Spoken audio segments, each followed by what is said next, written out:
Good afternoon, everyone. Welcome to the September 9th, 2025 AFTW meeting. My name is Brian Baker. I'm hosting this year's meetings. And so we are on our fifth meeting for the year, one more for the end of the year. And there's a few topics that we are scheduled to cover, and I'm sure some other stuff will come up. However, I'm going to go ahead and share my screen for the agenda. We have our normal sort of housekeeping things that we need to go through. So I'm going to start with those.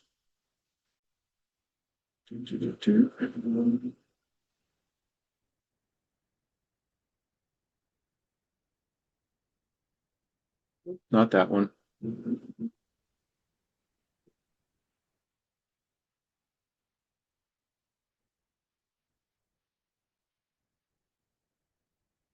Get my act together here.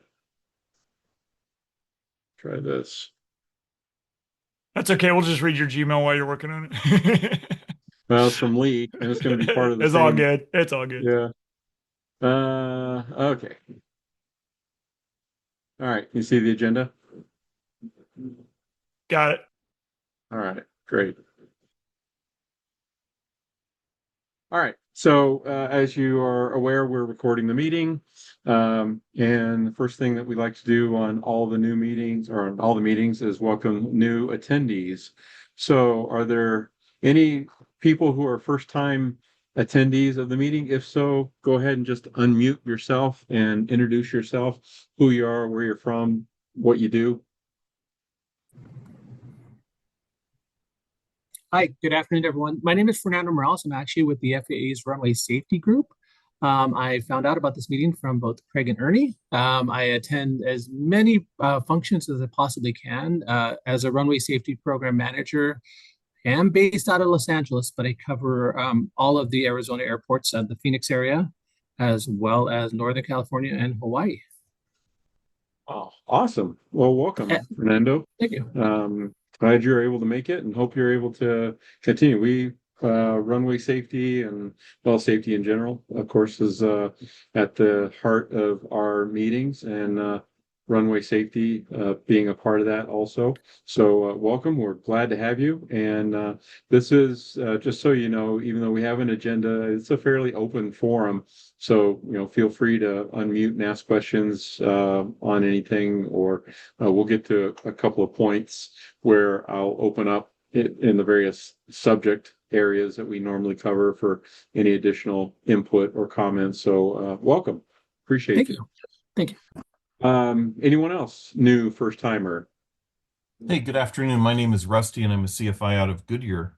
And my wife and I own a Piper Turbo Lance. And I specialize in doing crossover training for guys coming from 172s and such, stepping up to sixth-place aircraft. Oh, nice, Rusty. Welcome. Are you an independent CFI, or you work with a school out there? I'm independent. Okay. I travel quite a bit for that. Very nice. All right. Welcome. Glad to have you. Anyone else? I'm James Tombrello. I'm Mike Rutledge's Director of Operations. That shows up on a screen, and I'm the second Mike Rutledge here. But I'm representing Mike, and I know he's kind of listening in, and then the Serena Custom Farm Service for the ag guys out there at Coolidge. Great.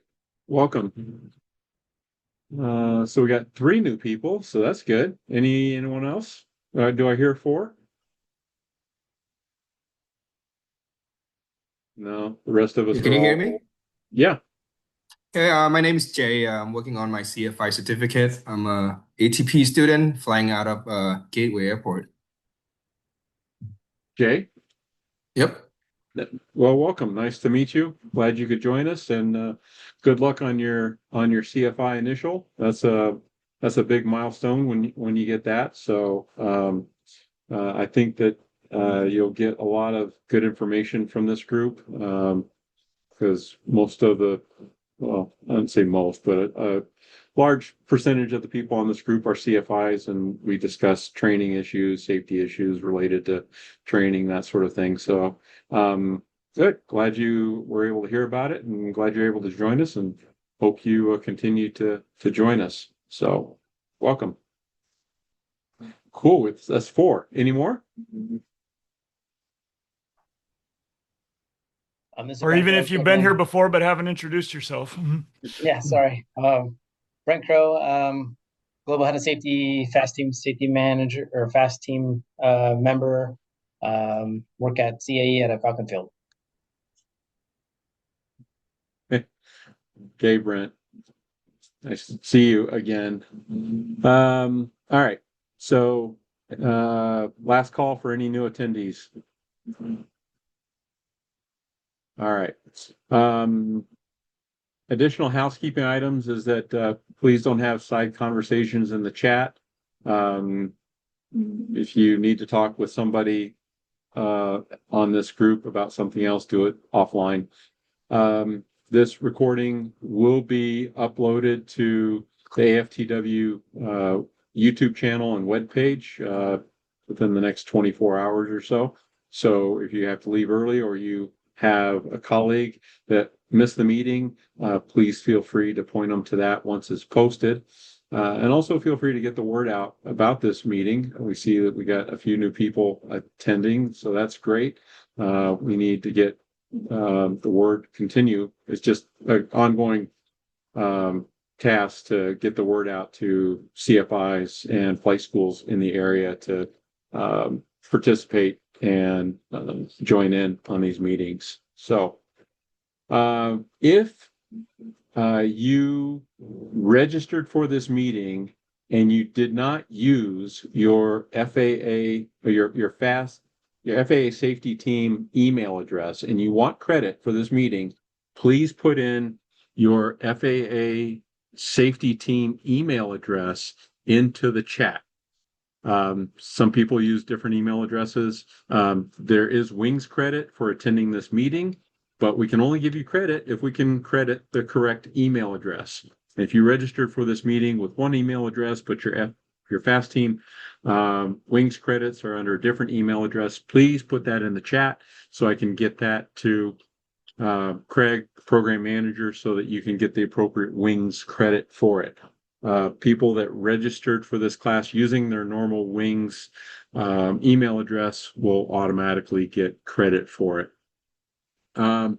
If you are not following our Facebook group, please follow that. That's going to be the location where you get more timely and updated information about goings on in the area or with the group. Jim and I were talking a little bit before the meeting about posts that I do to the group regarding aerial survey missions that happen to be in congested airspace, either in training areas or particularly near the Stansfield stack.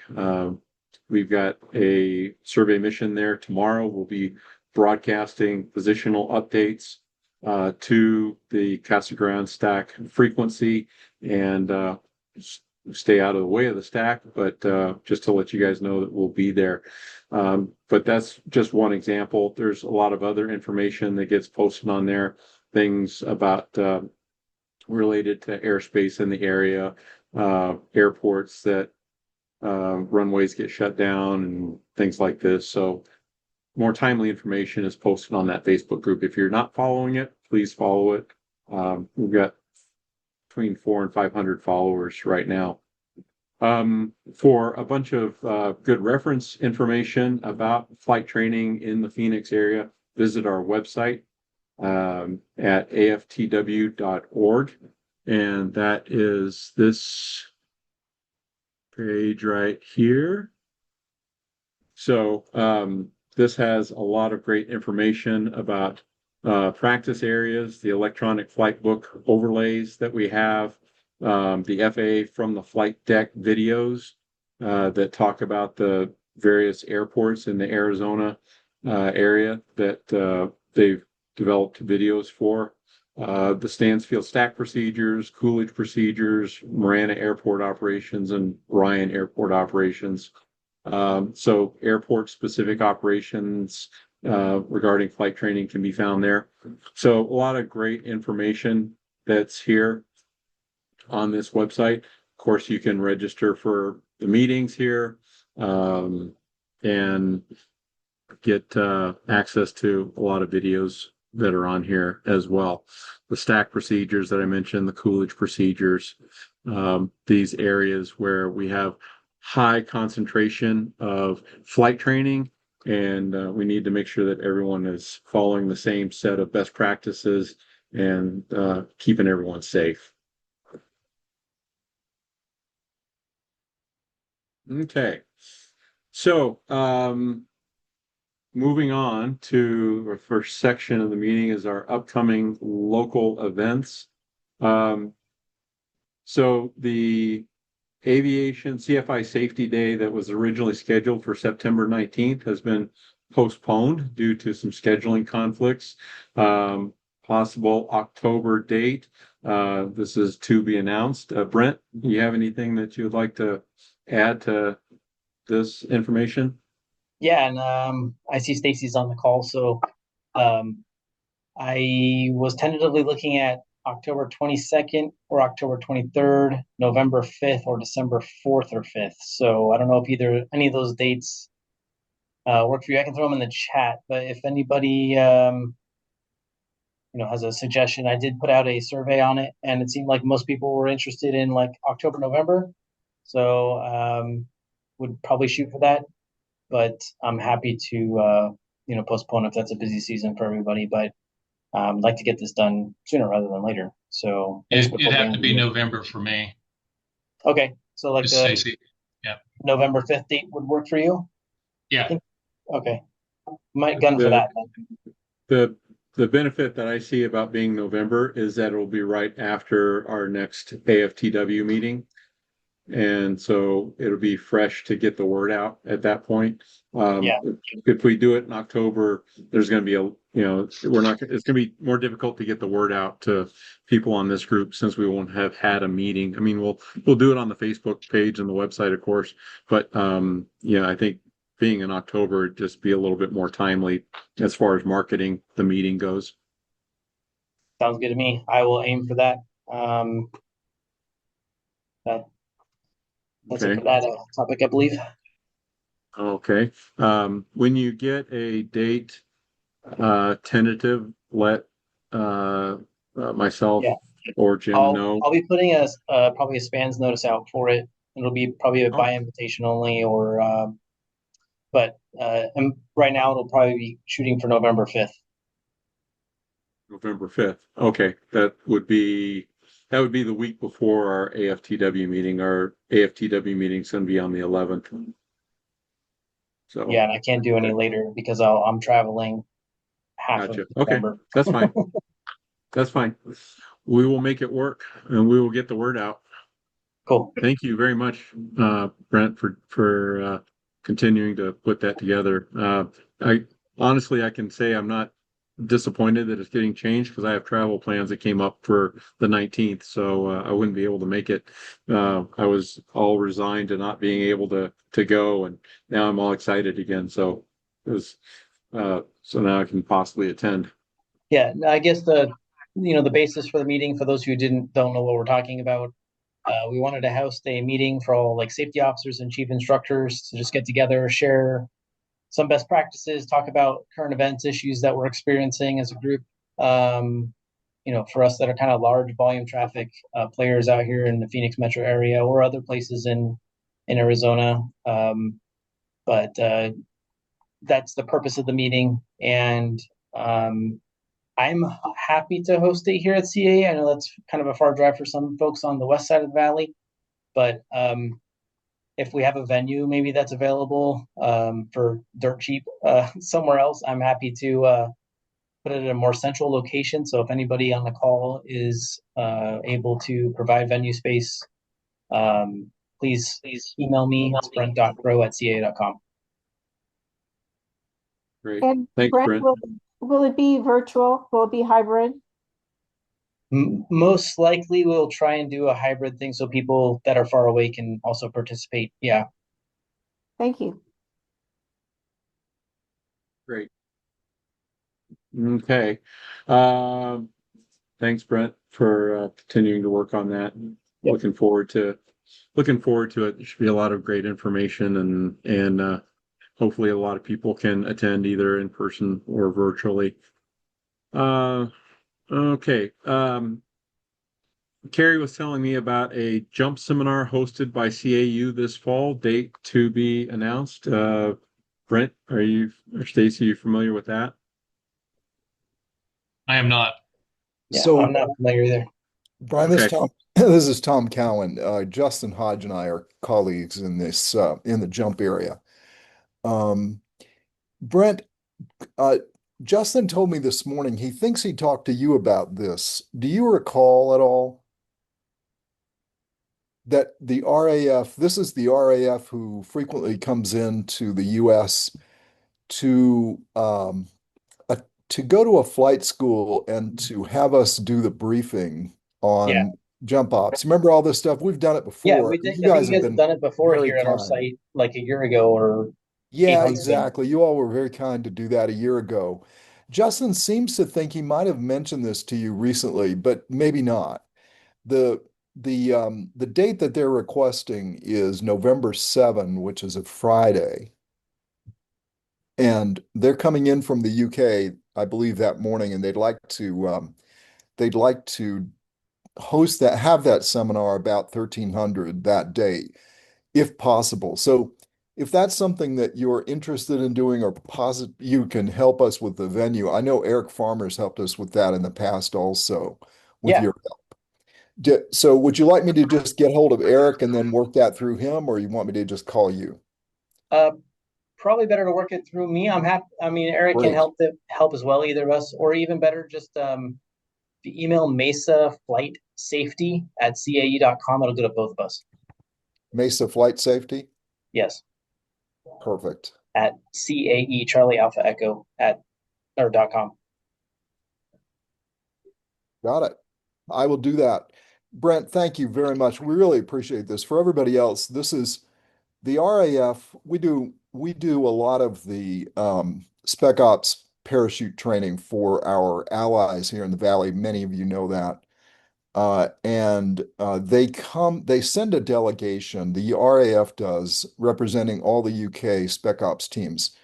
They send a delegation of their safety officers to the US just to inspect how we operate, the procedures and so forth. And what we do is and Brent's been great about this. He opens up the CAE conference room and invites their instructors and students to come if they'd like to.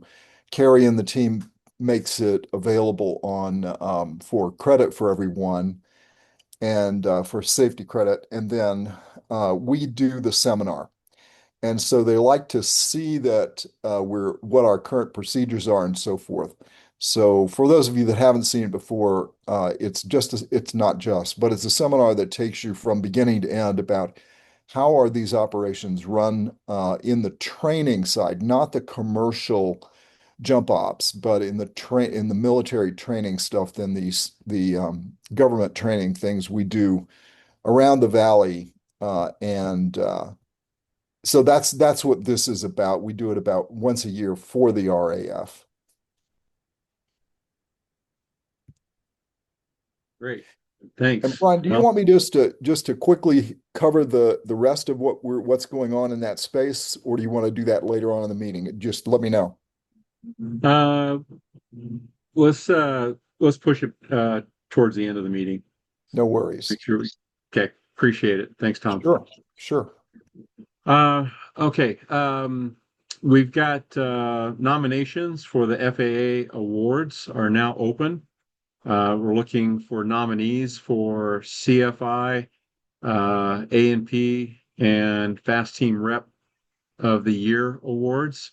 You can go to ASAG or to General Aviation Awards.com to put in any nominees that you'd like to put in for any of those categories of awards. They close, I think, in November, I think is what Carrie said for And November 30th at 5 Eastern Standard Date or Standard Time. And if you submit somebody, you don't have to, but Craig and I would appreciate it if you would shoot us an email so that when they send us the nominees, we know we've got everybody. Great. Thank you, Ernie. Yeah. So yeah, make sure that anyone that you deal with in these categories that you feel is a outstanding representative of that category, get those nominations in. These are nice awards. It's a nice banquet where they present the awards at the I think it's the February timeframe of next year. So yeah, it's great recognition for those outstanding in these areas. The other nice thing is that when you nominate somebody, whether they win or not, they get a free dinner. There you go. It's kind of like the Grammys. There you go. Except more tasteful, I'm sure. All right. Great. AFTW website updates. There's not much that's been updated there. The KML overlay is still the current version is from November of 2024. If you are not using, if you're flight training in Arizona and you're not using this overlay, you need to be. It's got great information on it regarding all the practice areas, practice area frequencies, checkpoints, reference points, just all kinds of great information that's not on the regular sectional, but is referenced by pretty much everybody in the area. So make sure that you've got that and utilize it in on your Garmin Pilot or ForeFlight EFB. We do have a form that is being filled out, and that is right here. This is the points of contacts for AFTW people at the various flight training organizations and other entities like Deer Valley Tower and other aviation related services. So if you or someone you know has an organization or school that is on this list and needs to have point of contact information added to it, please feel free to do that. This is a public facing spreadsheet, so it's not secure. So you need to make sure that you're okay with the information being out there on it. But if you're willing to do that, it's something that we can utilize for getting information out, like the CFI safety day that we're going to have, and possibly things like our jump training, those sorts of things. So this is a great resource for us as a group to be able to get a hold of people in the know and people that are leading these organizations or schools. If there's something, a school or organization that's not on here, I would encourage them to participate in this. It just makes it easier for us to know who we need to get in touch with for various things. We've got TRACON on here, Matt's contact on here, so that's great. And just please be professional and mindful of this information, and courteous and respectful of people's time and participation on this contact sheet. So, but again, if there's something on here that you feel is lacking and you have the information to help fill it in, great. Please help with that.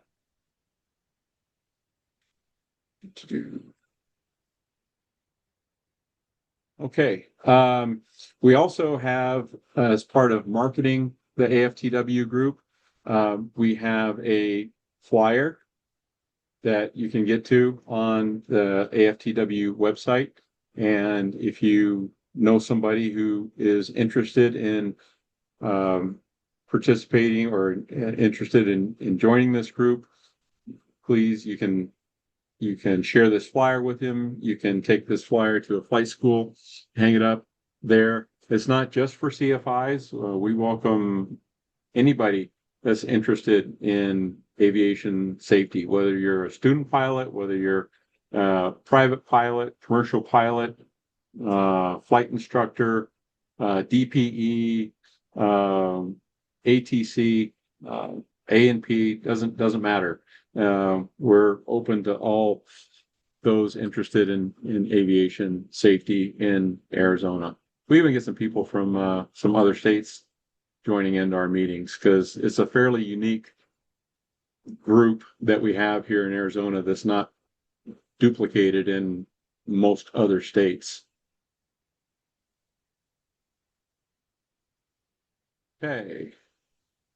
All right, moving on to airports. This is old information from the last meeting. Falcon has coded departure and arrival routes for flight schools that are based there. To my knowledge, these haven't been published on the AFTW website, have they, Jim?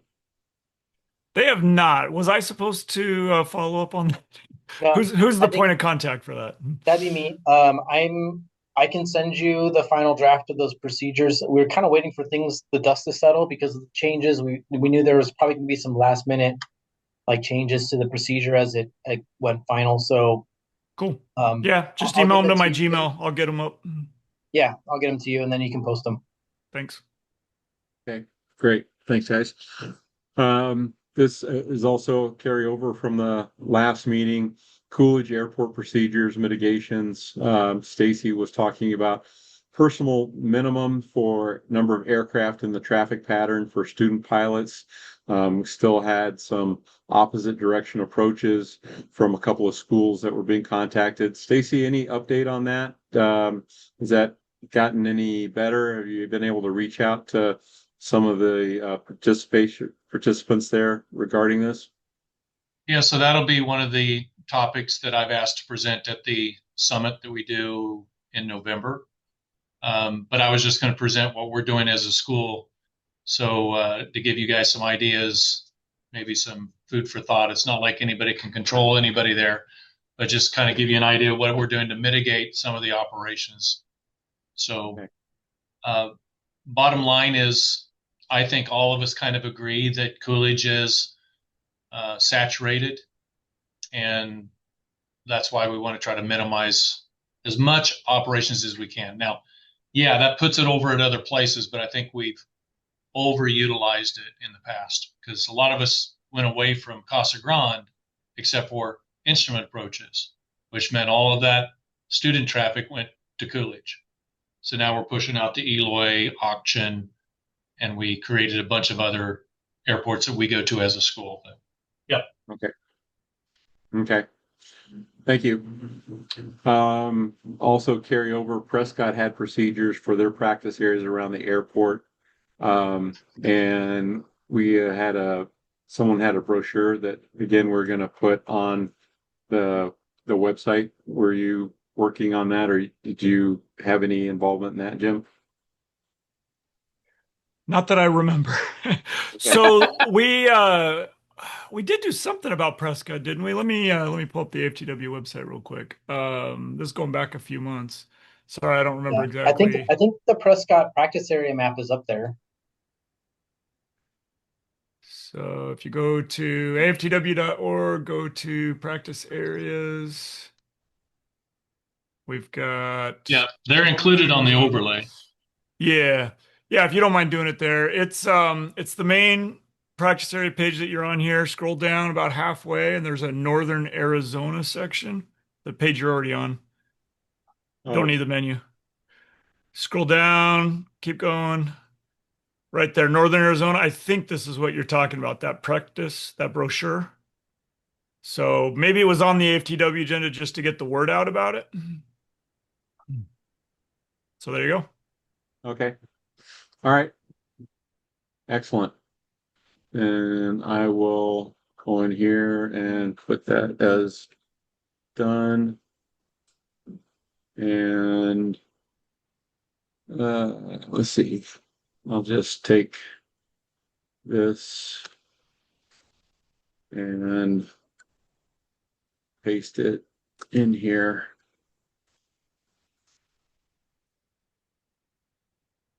There we go. All right. So then I'll know it's done. So I won't bring it up again. Page runway numbers have changed. Just note them. 1533 is now 1634. Somewhat old news. Ryan, limited practice approaches. So this is NOTAM, and this is something that changed a couple of months ago.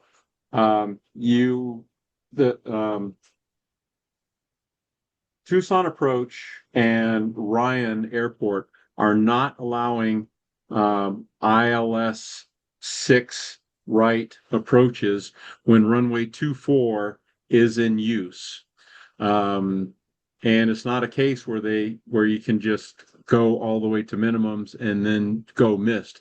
They will not let you into the Delta going on ILS 6 right, which means that if you're planning on doing approach into Ryan and they're running 2-4, that approach won't even count because you won't even be able to get down to a point where you would be able to complete the approach. You're going to be too far out.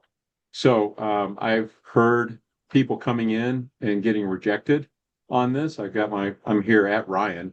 That's why I know I don't listen to the radio. I hear people come in and they request ILS 6 right and they get rejected because we're on 2-4, and then they've got an approach that they were expecting to book that they can't book.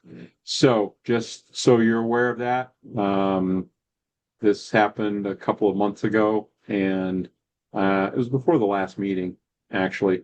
It's probably been in place for about 3 or 4 months now.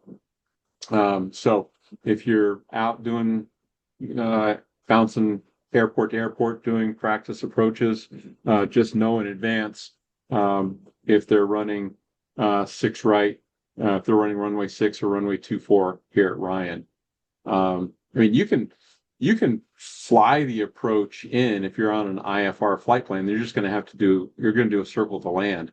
And you're going to do it way out there. They're just going to, if you're actually coming in here to land, that's fine. You'll just do a circle to 2-4 or 3-3 if they're running 3-3. So, but if you're trying to get an ILS approach in to book it and they're on 2-4, you won't be able to do it.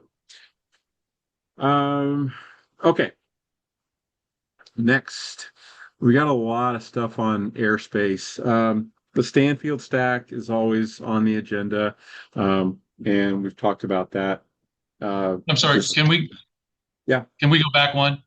Sure, Stacy. So IWA, since the last one, finished up working on 1-2 right and 3-0 left. However, that was one side of the runway. Now we're going to close down again on the 15th. And so you're going to have limited operations from the south instead of from the north. So you'll be using 3-0 left a lot and getting off at near Kilo. Kilo will still be open for transitioning from the west to the east to the different runways. So that middle taxiway will still be open. But from Kilo north will be closed. Gulf will still be open in the north. So you'll still be transitioning Gulf and Kilo, but in between those, it'll be closed for reconstruction.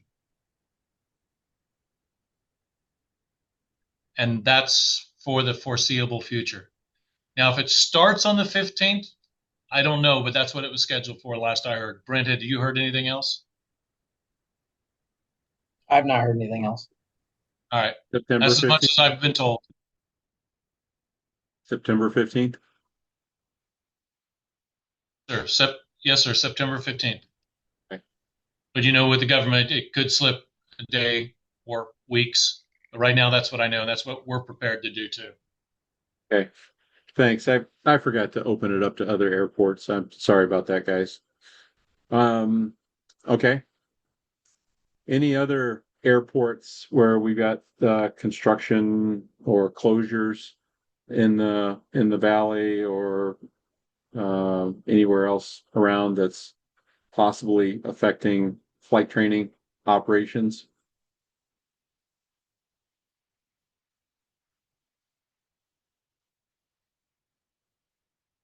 Okay.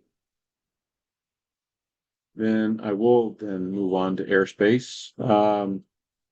As I said, Stanfield procedures are always an agenda item. And this is a carryover also from the last meeting. And the point of this was just to make sure that if you are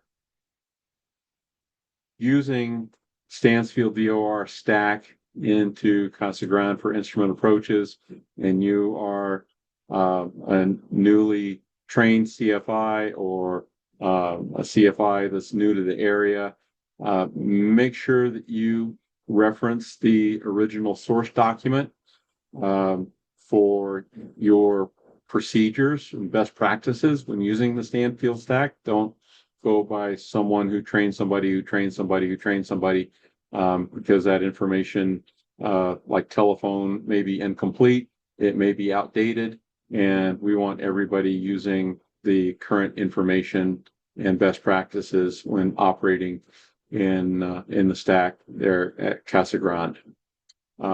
So I won't eat on that anymore. And from Carrie, wanted to note that TFR sporting season is here. So we're going to have NOTAMs or TFRs around Cardinal Stadium on game days. So be mindful of that. We don't want anyone busting a TFR. Of course, we've had the TFRs over the baseball field there, but that's and the Bravo bow tie, and it doesn't really bother any of our flight training stuff. But when you get out there towards Glendale and Goodyear, if you're not paying attention, it's going to be easy to blow through that TFR on a game day. And then also coming up, we're going to get into the busy season in the winter, where we've got some other sporting events where we're going to have TFRs. So anyway, that's just something to keep in mind. Make sure you're always checking the TFRs. And then of course we have the Stansfield stack procedures and the Coolidge procedures that are on the website as well. Also related to airspace, this comes from Lee and Carrie and a couple of other people. There's some MOA expansion plans that are in the works. 29 Palms. We've got down here Tombstone and Turtle MOAs that are looking to be expanded both laterally and vertically. The Tombstone MOA from 500 AGL down to 100 AGL. And then some other areas. They're looking to expand the military training operations in Arizona, as if we don't have enough already. They want to expand the MOAs. So if you have a dog in this fight and want to make your voice heard, you can do so through a couple of different avenues here.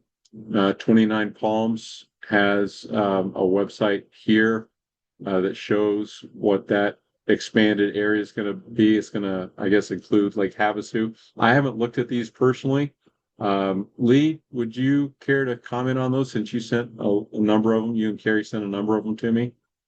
Well, I put the links for who people can email for the FAA comments. The changes could affect all of us in safety ways. And I went to the Southern California Airspace Users Workgroup meeting this morning, and they are very concerned about the 29 Palms for many of the same reasons. So the studies began with environmental, and now the FAA is taking comments. And I just encourage everyone who would take a look at it. As Carrie did write comments, and that's a great reference if you'd like to get some ideas for the Arizona MOA changes. Thank you. Thank you. Thanks for making us aware of this. I wasn't aware that they were looking to expand these. So yeah, make sure that you take a look at it and understand what they're talking about, and make comments as concerned. Yes, I like evaluate if you can get in and out of airports you like to go to without any additional safety concerns with the proposed changes. Well, the tombstone down to 100 feet, that's a little concerning to me down in this area. Yes. So as I'm sure it is to you as well. That's I mean that's crazy low. Why they need to go 100 feet? I mean, I know why they want to do it, but it seems a little excessive in my opinion. But in any event. And I see Carrie's on now. He might want to comment. Oh, I'm sure. Hey, Carrie. Thanks, Lee. Yeah, the main thing about these comments is there's a pretty short suspense window for the FAA one. That's September 19th. So it's not that far out. And the one for the 29 Palms, I believe, is just September 8th. So that's a short notice one as well. The 29 Palms one really is more of an impact, I think, to the SCOG guys, but it does abut next to our Baghdad MOA that extends east of Lake Havasu. So it does impact us. And I know, like David Kitts from CAU was very concerned because they use that airspace a lot on their cross country. So for our training and our student cross countries, this has a huge impact. And as far as the MOA expansion within the state of Arizona, particularly the MOAs off to the east of Phoenix, that would be the Outlaw MOA and the Jackal MOA. If you're planning cross countries out towards Safford or you're on an IFR flight plan, the MOA is active, you're not going to have access to that airspace, particularly if it's going down to 100 feet or 500 feet. Albuquerque Center is not even going to let you in that airspace. I think it's going to force our training activities into our already congested south practice areas that are already saturated, and is going to make it even more so. Yeah. Good comments. Thanks, Carrie. Okay.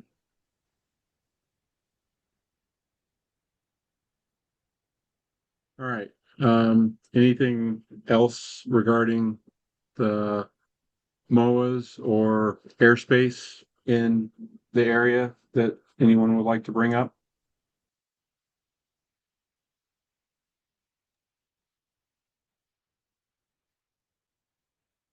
Okay. I have a comment. I'll add to that. Yes, Bob. There is a website which makes quick reference of what is hot, what is cold, available for part of planning purposes, and I'll put the link to that in chat. I just put that there.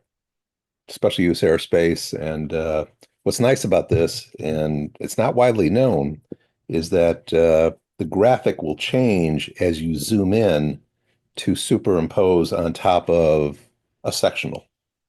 So if you want to hit the OK button or the I agree to that, and then zoom in over Arizona, as you keep zooming in, it'll change to a sectional. Just keep rolling the mouse. There you go. Just like that. Interesting. So it makes it a little easier as part of overall flight planning to do a quick reference to what's hot and what's not. Okay. I was And not that is familiar an with FAA this. website. Okay. Thank you. Yep. Thank you. All right.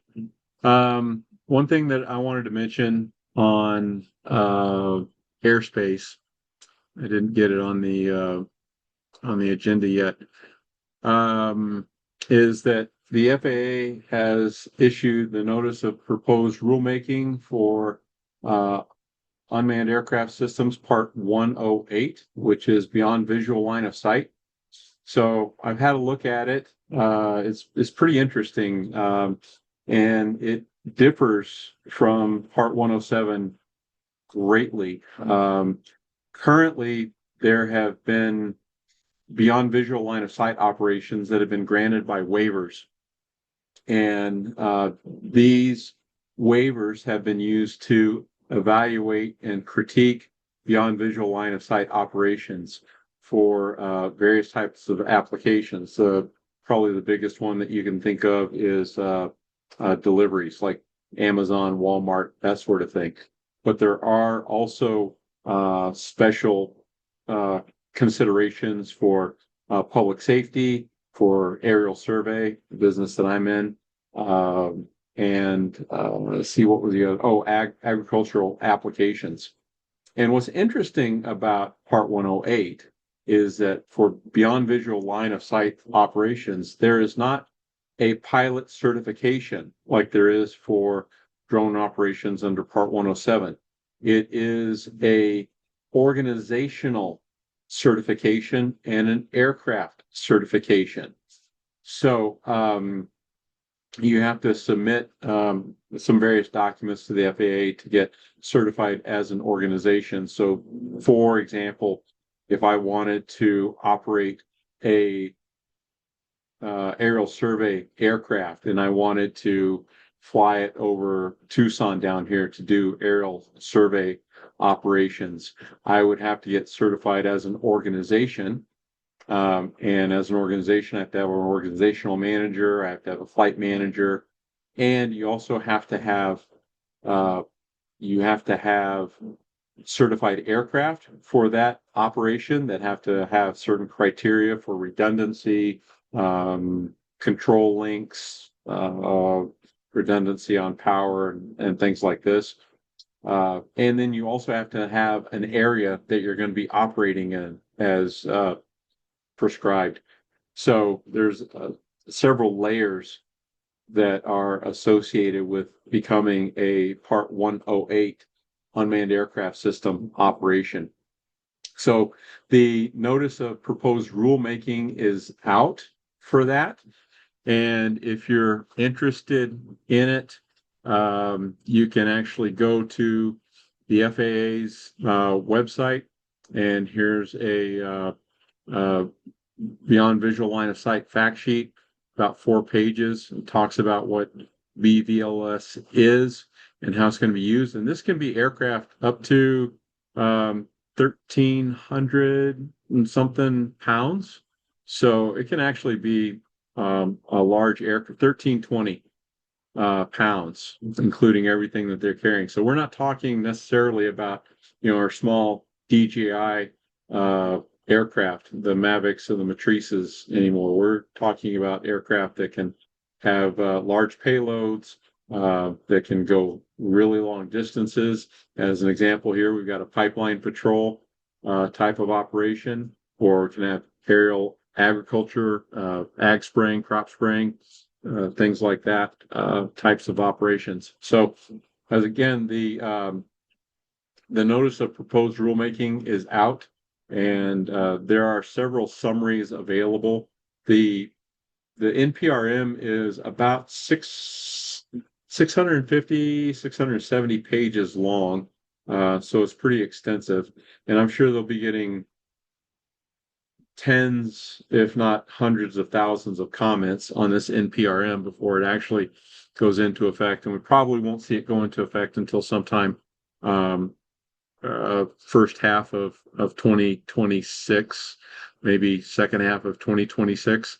But anyway, that's out there. If you are interested in drones and beyond visual line of sight operations, I suggest you take a look at this, because it's pretty fascinating where it's going. And just given the fact that we were just talking about congested airspace and MOAA's going down to 100 feet, now we've got package delivery and aerial survey and crop dusting applications that are going to be unmanned systems out there competing with us in the airspace.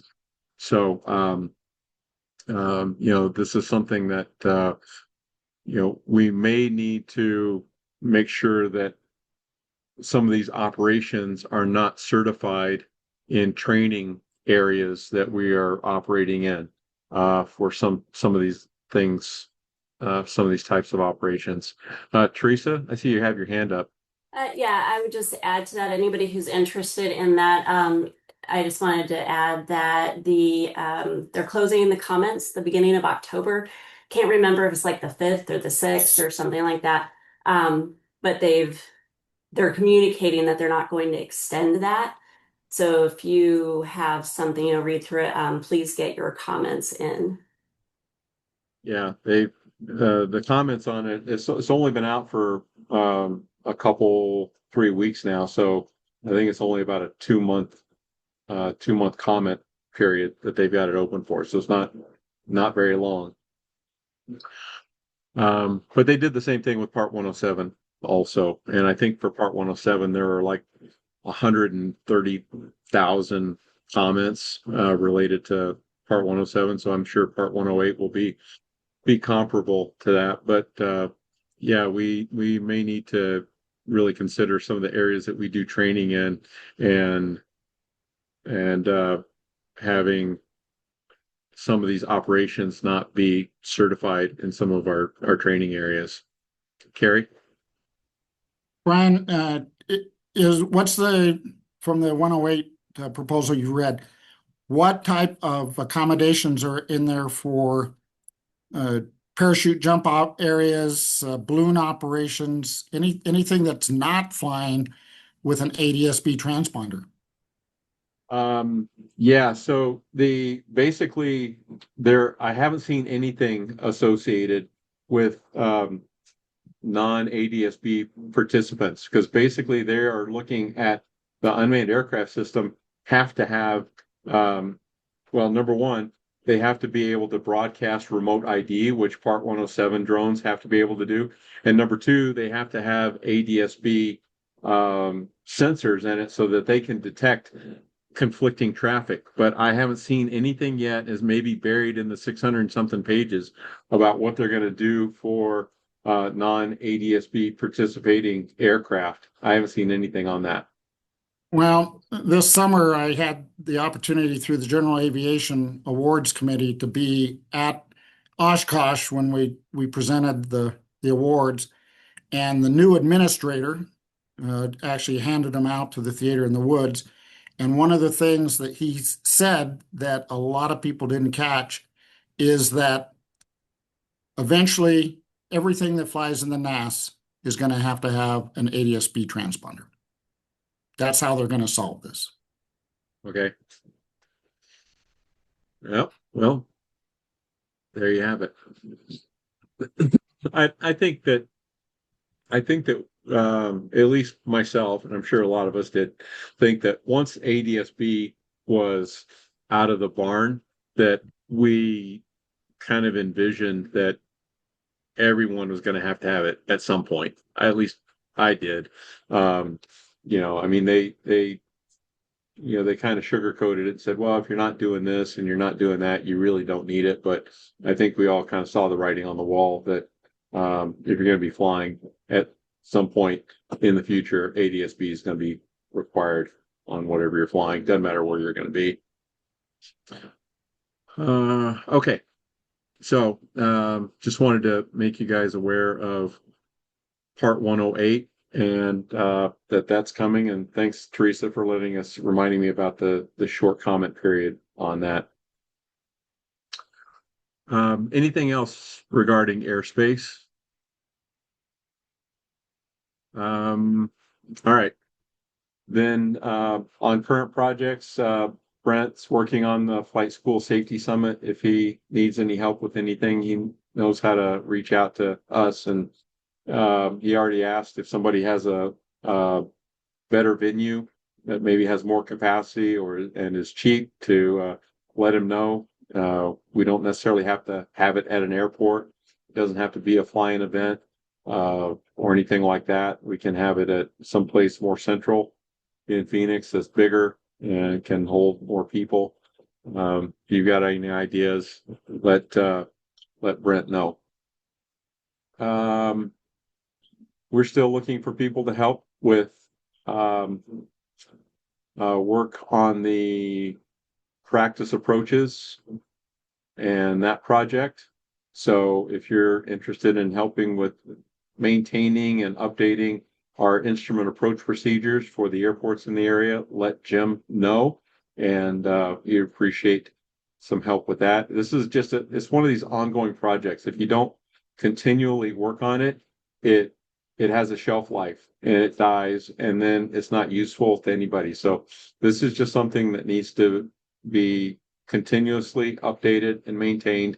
And if we can have somebody that would be interested in helping out with that, you don't have to do it forever, but if you'd be willing to contribute some time over a few months, and it's not that much, to be able to help keep this document in a state of currency, that would be appreciated. Just let Jim know.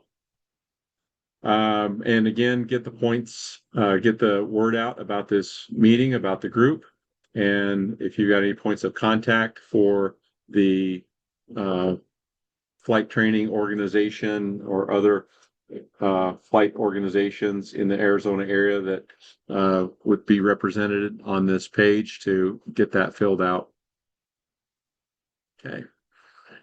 Any other questions, comments? Oh, we're going to spend a minute or two on going back to Tom on the jump operations. Can I jump in before you do that, Brian? Yes, Jim. I got to run for another meeting in a couple minutes. Great job getting through everything. It's time to start thinking and making requests for who's going to host these meetings in 2026. We really appreciate you coming back for another season. We've only got one more meeting in November for 2025. So anyone who's on this call or anyone watching the recording, if you'd be willing, it's 6 meetings done just like the format you see here. And thank you, Brian, for again for doing 2025. Really appreciate it. Well, I'm just proof that if I can do it, anyone can do it. So yeah, but I'm happy to pass the torch off to somebody else if they want to do it. Not a problem. It's an honor to work with all you fine people, and I enjoy working with everybody, and I've learned a lot about flight training and with working with these experts in the field here. So I really enjoy it. But if someone else wants to do it, I'm happy to let someone else do it. Carrie, you had your hand up.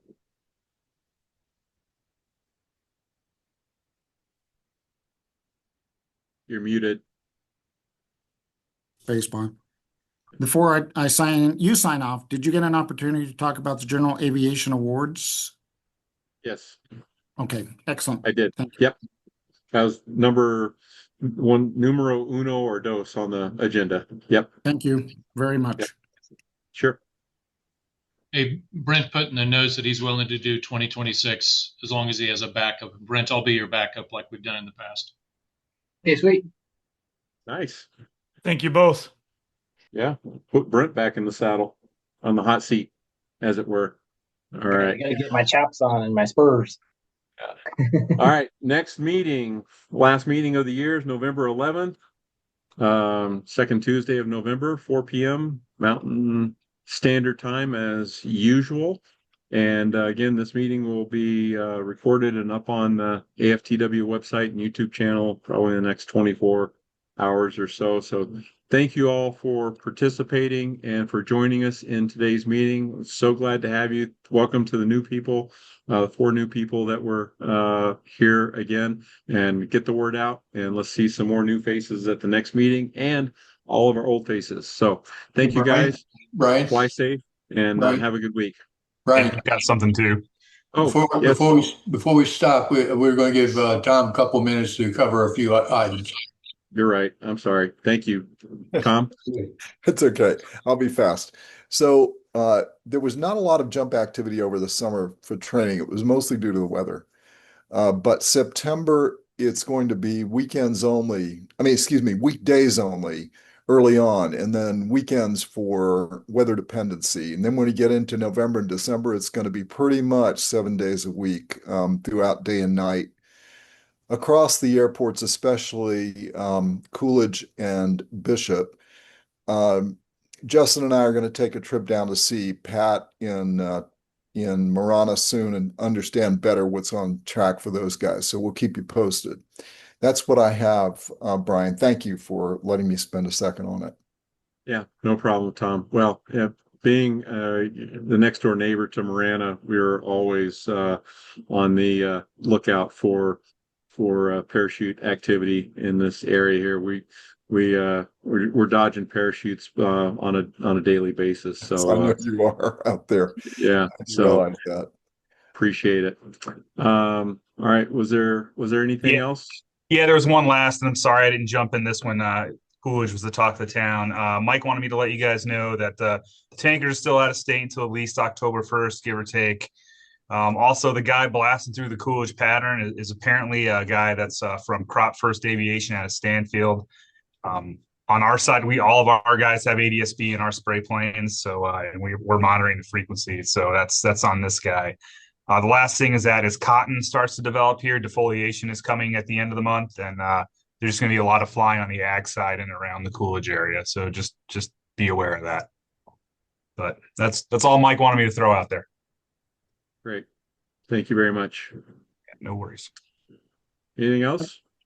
Tom, before we go, there is a RAF visit coming in, and we do have a seminar planned at CAU that David Kitts has agreed to host. That came up before you were on, Carrie. So thanks for circling back on that. There were some questions about that. Great. I got it. Yeah, we were trying to figure out. Justin couldn't remember who he talked to. Thank you for that, Carrie. And Right. Carrie, the other thing is you asked if I would make contact again with the folks at Casa Grande and make sure I understand where their jump operations potential is, and I'll do that. I've already sent a note on it. Okay, thank you. Sure. I'm done. All right. Great. Thank you all. Anything else? Going once? Going twice? All right. Thank you guys for joining, and you guys all have a great and safe week, and we'll catch you all on the next meeting. Thanks a lot. Thanks, Brian. Good job, Brian. Thanks. Thank you.